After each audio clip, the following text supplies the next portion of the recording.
காதோடுதான் நான் பாடுவேன், மனதோடுதான் நான் பேசுவேன், விழியோடுதான் விளையாடுவேன், உன் மடி மீதுதான் கண் மூடுவேன்.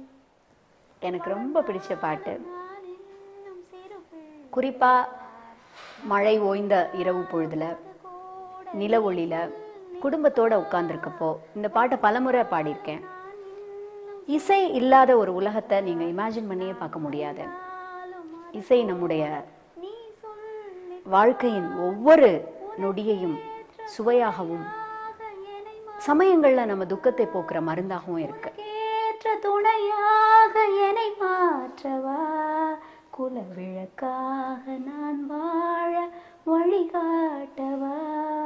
பொதுவா பாத்தீங்க அப்படின்னா இந்த டீனேஜ் பருவத்தில் இருக்கிறவர்களுக்கு மியூசிக் டாமினண்டா இருக்கிற சாங்ஸ் பிடிக்கும். எங்களை போல இருக்கிறவங்களுக்கு மெலடி சாங்ஸ் பிடிக்கும்னு சொல்லுவாங்க. ஆனா நான் ரெண்டு விதமான பாடல்களுக்கும் ரசிகை. இளையராஜாவுடைய டை ஹார்ட் ஃபேன் தான். அது சொல்றதுல வந்து எனக்கு ரொம்ப பெருமையா இருக்கும். மாஸ்ட்ரியோங்கிற வார்த்தை அவருக்கு மட்டுமே நான் நினைக்கிறேன். ஒரு கிராமத்துல கிராமிய இசை நுணுக்கத்தை தன்னுடைய ரத்தத்திலையும் சதையிலையும் வச்சுட்டு மிகப்பெரிய மாற்றங்களை திரை இசையில, மிக குறிப்பா அந்த கர்நாடக இசை ராகங்களுக்கே உரிய அந்த ராகங்களை எடுத்து அதை திரைத்துறையில கொண்டு வந்ததை ஒரு பெரிய சாதனையா நான் சொல்லுவேன். கவிதை மொழிக்கு ஆடை கட்டி விடுகிறது, இசை இறக்கை கட்டி விடுகிறது என்பார்கள். அதை அனுபவபூர்வமா நான் இவங்களோட இசையில தான் உடன் இருக்கிறேன். நம்மளுடைய பாரம்பரியமே பார்த்தீங்கன்னா நாட்டுப்புற இசை தான். கண்ணாடி வளையல் முன்ன கதிரறுக்க போற புள்ள, கண்ணாடி மின்னலில் கதிரறுப்பு பிந்துதடிங்கிற நாட்டுப்புற பாடலை யாருமே மறந்திருக்க முடியாது.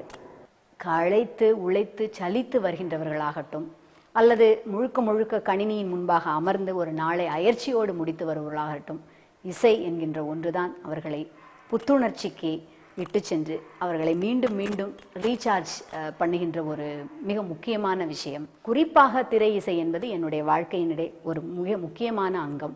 நான் சோர்ந்திருக்கும் பொழுது கைதூக்கி விடுவதும், நான் உல்லாசமாக இருக்கும் பொழுது என்னோடு ஒரு தோழியாக அதனை பகிர்ந்து கொள்வதும் இசைதான். கர்நாடக சங்கீதம் என்று சொல்லப்படுகின்ற அந்த இசையிலே சஞ்சய் சுப்பிரமணியத்திற்கும் பாம்பே ஜெயஸ்ரீக்கும் நான் விசிறி என்றால், இதிலே மறுபடியும் இளையராஜா ஐயாவிற்கும் யுவன் சங்கர் ராஜாவிற்கும் நான் மிகப்பெரிய விசிறி என்று சொல்லிக் கொள்கின்றேன்.